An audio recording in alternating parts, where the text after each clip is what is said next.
Past one at Rooney's. By O. Henry. Only on the Lower East Side of New York do the houses of Capulet and Montague survive. There they do not fight by the book of arithmetic. If you but bite your thumb at an upholder of your opposing house, you have work cut out for your steel. On Broadway, you may drag your man along a dozen blocks by his nose, and he will only bawl for the watch. But in the domain of the East Side Tybalts and Mercutios, you must observe the niceties of deportment to the wink of any eyelash, and to an inch of elbow room at the bar when its patrons include foes of your house and kin. So, when Eddie McManus, known to the Capulets as Cork McManus, drifted into Dutch Mike's for a stein of beer, and came upon a bunch of Montagues making merry with the suds, he began to observe the strictest parliamentary rules. Courtesy forbade his leaving the saloon with his thirst unslaked. Caution steered him to a place at the bar where the mirror supplied the cognizance of the enemy's movements that his indifferent gaze seemed to disdain. Experience whispered to him that the finger of trouble would be busy among the chattering steins at Dutch Mike's that night. Close by his side drew Brick Cleary, his Mercutio, companion of his perambulations.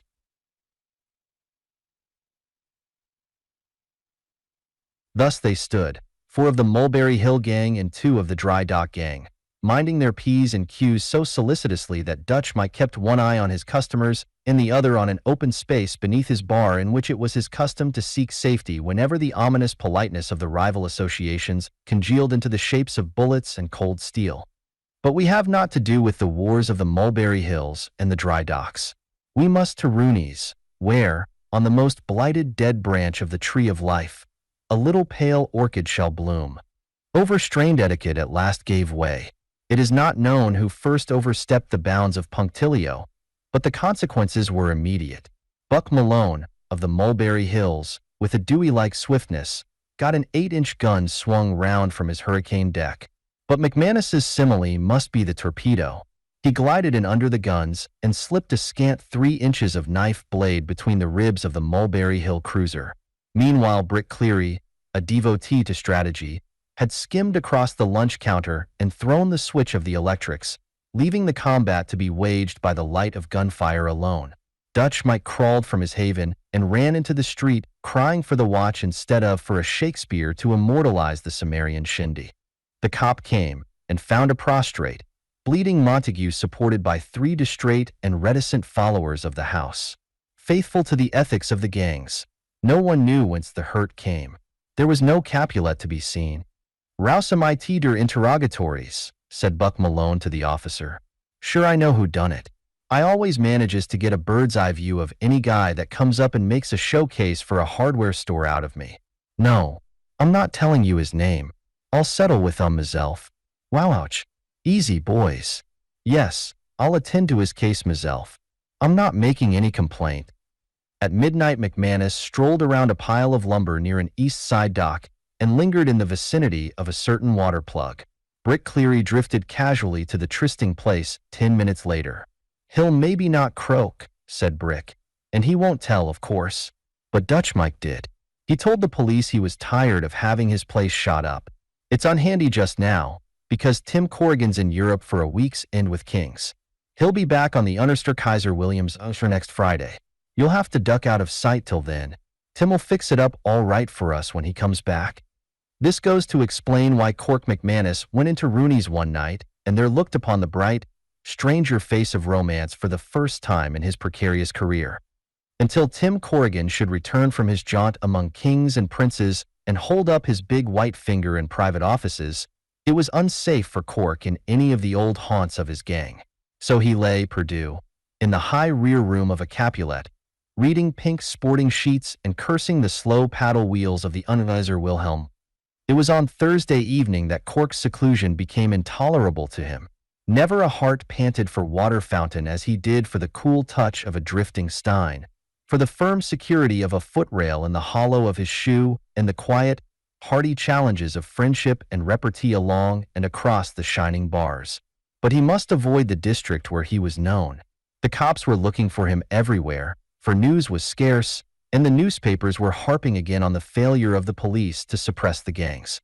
If they got him before Corrigan came back, the big white finger could not be uplifted. It would be too late then.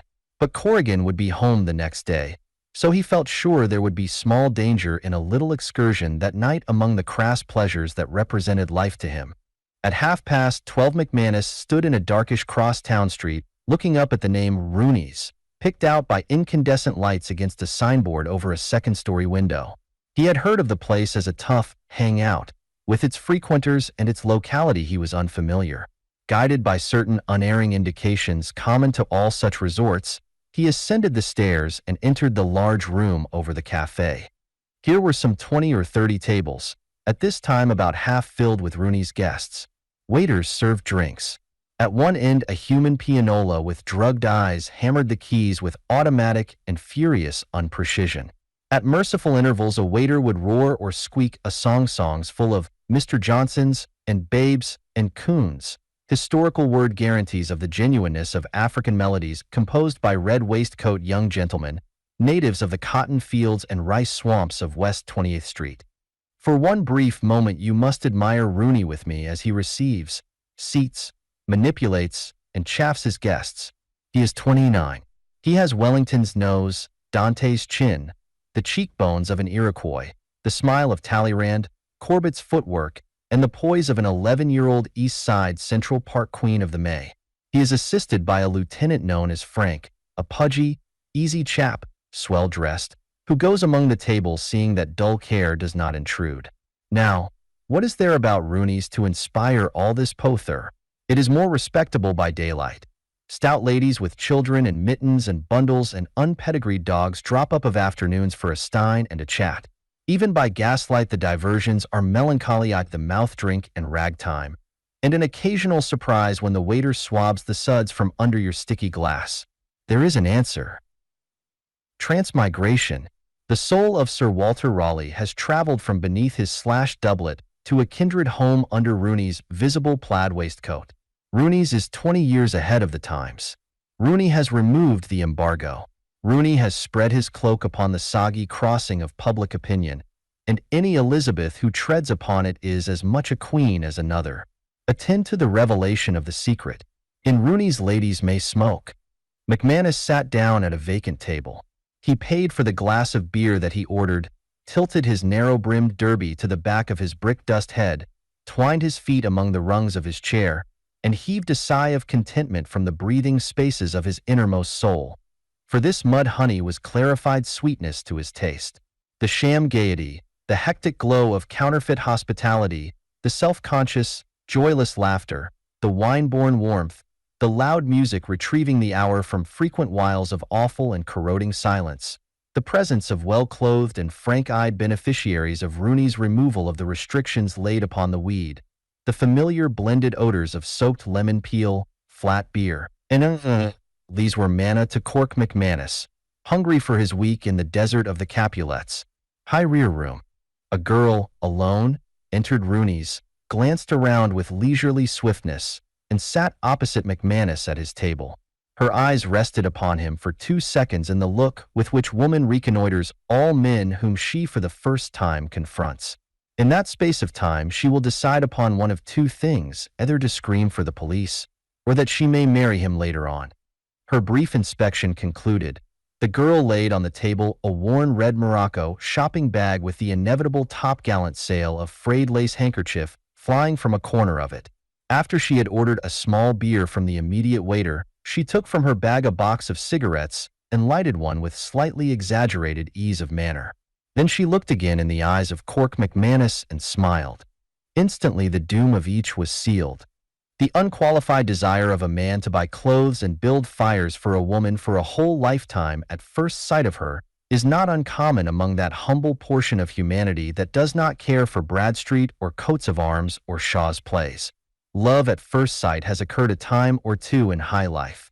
But, as a rule, the extempore mania is to be found among unsophisticated creatures such as the dove, the blue-tailed dingbat, and the $10-a-week clerk. Poets, subscribers to all fiction magazines, and shachins, take notice. With the exchange of the mysterious magnetic current came to each of them the instant desire to lie, pretend, dazzle, and deceive, which is the worst thing about the hypocritical disorder known as love. "Have another beer," suggested Cork. In his circle, the phrase was considered to be a card, accompanied by a letter of introduction and references. No, thanks, said the girl, raising her eyebrows and choosing her conventional words carefully. I merely dropped in for a slight refreshment. The cigarette between her fingers seemed to require explanation. My aunt is a Russian lady, she concluded, and we often have a post-perennial cigarette after dinner at home. Cheese it, said Cork, whom society airs oppressed. Your fingers are as yellow as mine. Say, said the girl, blazing upon him with low-voiced indignation. What do you think I am? Say, who do you think you were talking to? What? She was pretty to look at. Her eyes were big, brown, intrepid and bright.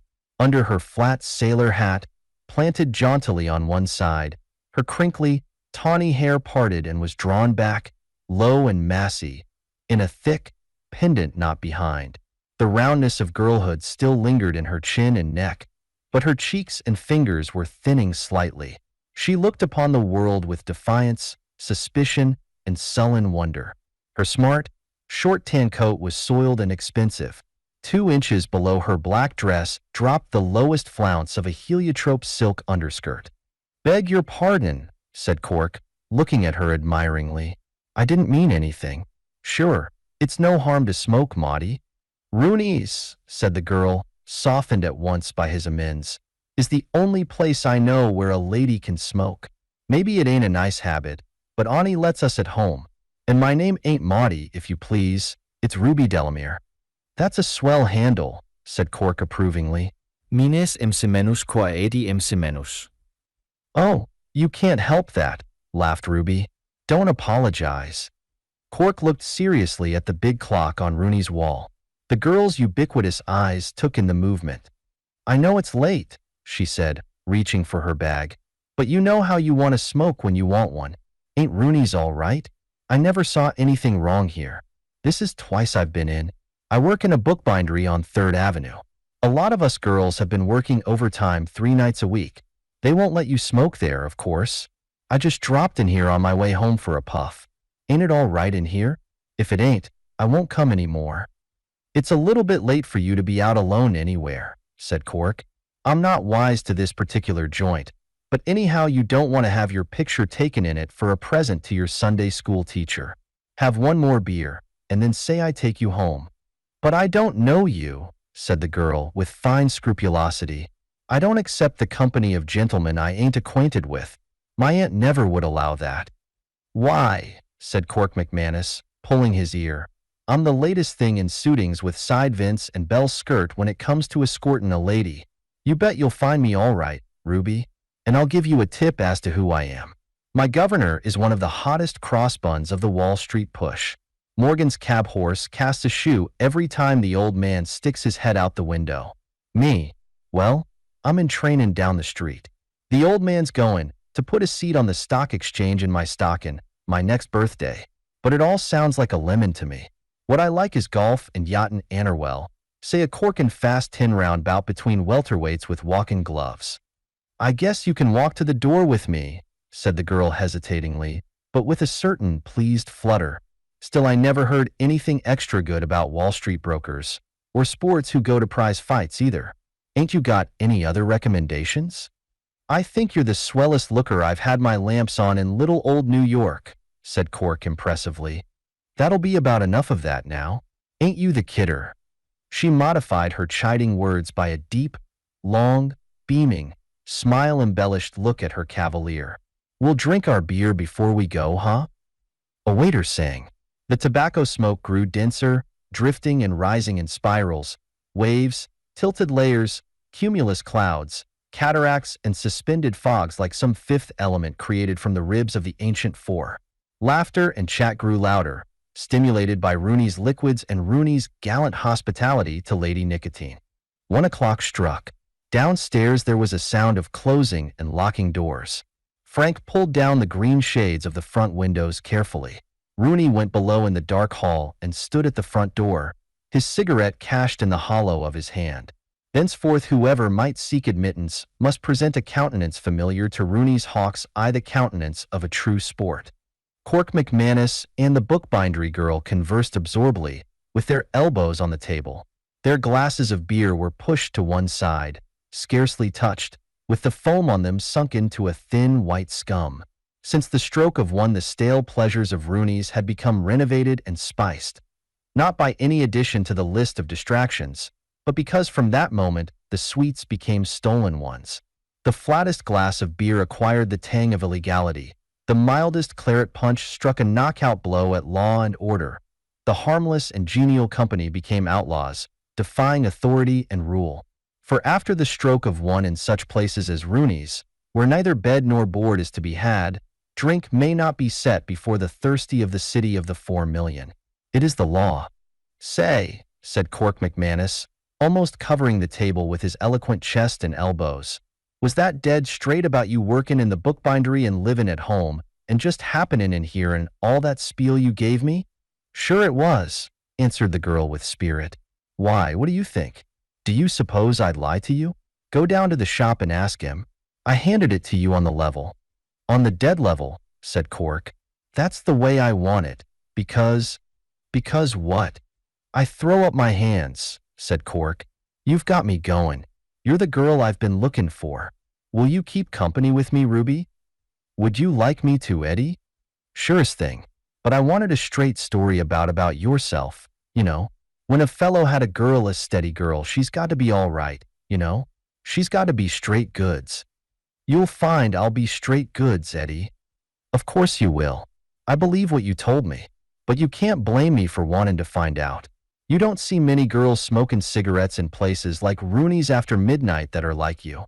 The girl flushed a little and lowered her eyes. I see that now, she said meekly. I didn't know how bad it looked, but I won't do it anymore. And I'll go straight home every night and stay there. And I'll give up cigarettes if you say so. Eddie, I'll cut him out from this minute on. Cork's air became judicial, proprietary, condemnatory, yet sympathetic.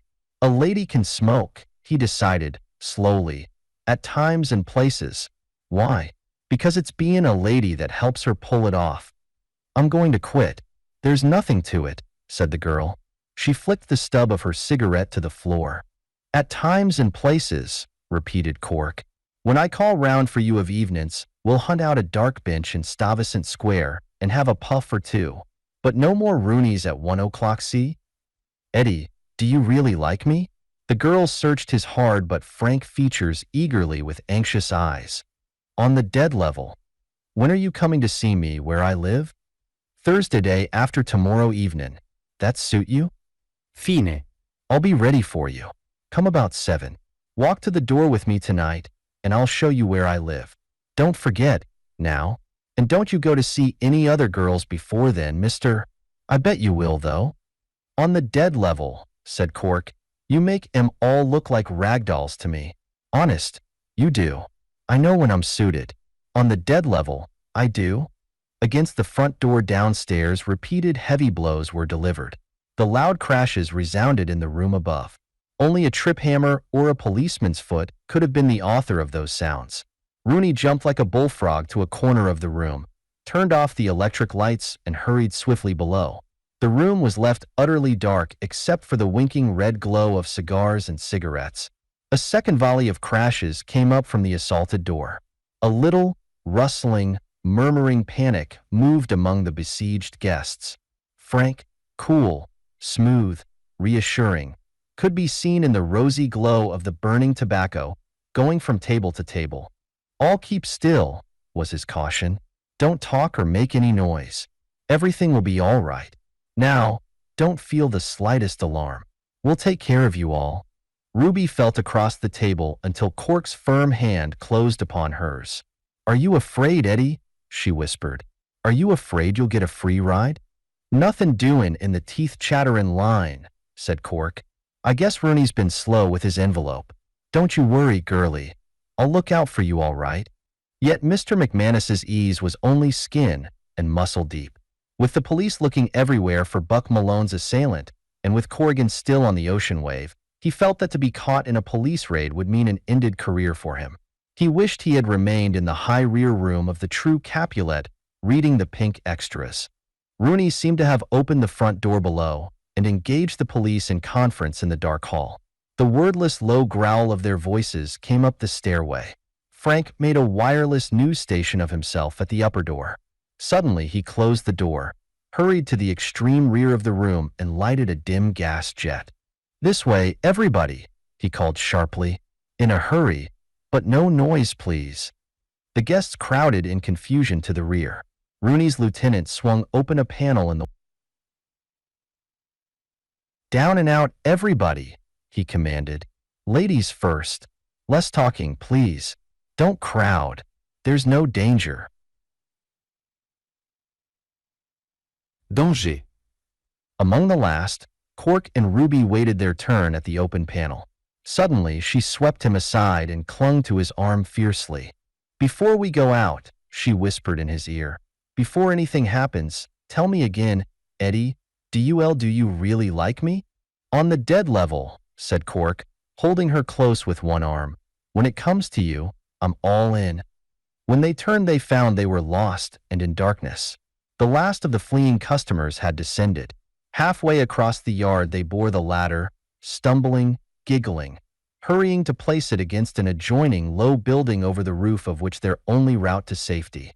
"We may as well sit down," said Cork grimly. "Maybe Rooney will stand the cops off anyhow." They sat at a table, and their hands came together again. A number of men then entered the dark room, feeling their way about. One of them, Rooney himself, found the switch and turned on the electric light.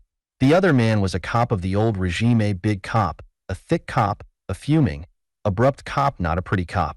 He went up to the pair at the table and sneered familiarly at the girl.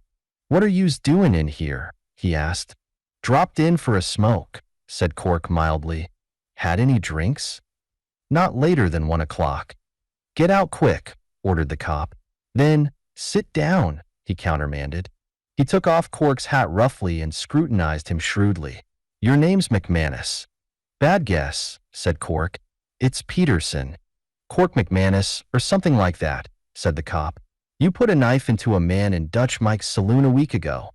"Ah, forget it," said Cork, who perceived a shade of doubt in the officer's tones. "You've got my mug mixed with somebody else's." "Have I? Well, you'll come to the station with me, anyhow, and be looked over. The description fits you all right." The cop twisted his fingers under Cork's collar. "Come on," he ordered roughly. Cork glanced at Ruby. She was pale, and her thin nostrils quivered. Her quick eye danced from one man's face to the other as they spoke or moved. What hard luck.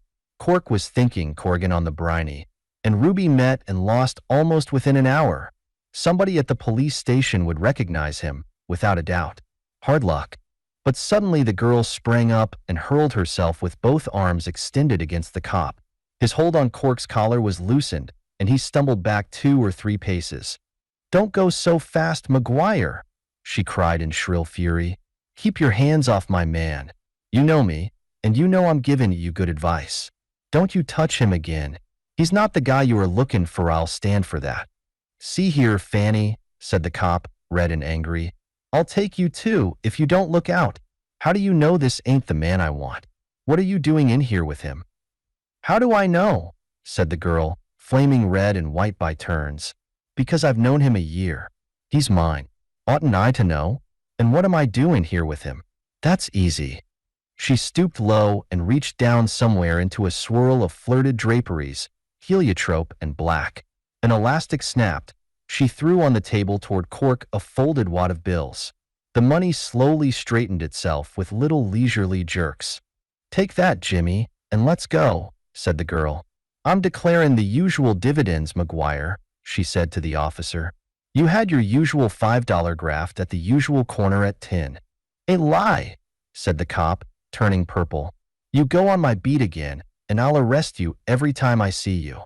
"No, you won't," said the girl. "And I'll tell you why. Witnesses saw me give you the money tonight, and last week, too. I've been getting fixed for you." Cork put the wad of money carefully into his pocket and said, "Come on, Fanny. Let's have some chop suey before we go home. Clear out quick, both of you, or I'll—" The cop's bluster trailed away into inconsequentiality.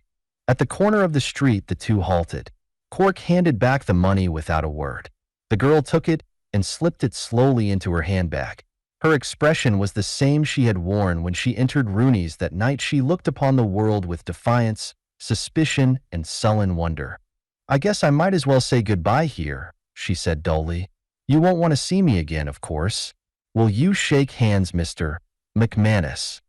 "I mightn't have got wise if you hadn't give the snap away," said Cork. "Why did you do it?" "You'd have been pinched if I hadn't. That's why. Ain't that reason enough?" Then she began to cry. "Honest, Eddie, I was going to be the best girl in the world. I hated to be what I am. I hated men. I was ready almost to die when I saw you. And you seemed different from everybody else. And when I found you liked me too, why, I thought I'd make you believe I was good, and I was going to be good. When you asked to come to my house and see me, why, I'd have died rather than do anything wrong after that. But what's the use of talking about it? I'll say goodbye, if you will, Mr. McManus." Cork was pulling at his ear. "I knifed Malone," said he. "I was the one the cop wanted." "Oh, that's all right," said the girl listlessly. "It didn't make any difference about that. That was all hot air about Wall Street. I don't do nothing but hang out with a tough gang on the east side." "That was all right, too," repeated the girl. "It didn't make any difference." Cork straightened himself and pulled his hat down low. "I could get a job at O'Brien's," he said aloud, but to himself. "Goodbye," said the girl. "Come on," said Cork, taking her arm. "I know a place." 2 blocks away, he turned with her up the steps of a red brick house facing a little park. "What house is this?" she asked, drawing back. "Why are you going in there?" A street lamp shone brightly in front. There was a brass nameplate at one side of the closed front doors. Cork drew her firmly up the steps. "Read that," said he. She looked at the name on the plate and gave a cry between a moan and a scream. "No, no, no, Eddie. Oh my God. No. I won't let you do that, not now. Let me go. You shan't do that. You can't, you mustn't. Not after you know. No, no. Come away quick. Oh my God. Please, Eddie, come." Half fainting, she reeled and was caught in the bend of his arm. Cork's right hand felt for the electric button and pressed it long. Another cop, how quickly they scent trouble when trouble is on the wing, came along, saw them, and ran up the steps. "Here, what are you doing with that girl?" he called gruffly. "She'll be all right in a minute," said Cork. "It's a straight deal." "Reverend Jeremiah Jones," read the cop from the doorplate with true detective cunning. "Correct," said Cork. "On the dead level, we're going to get married."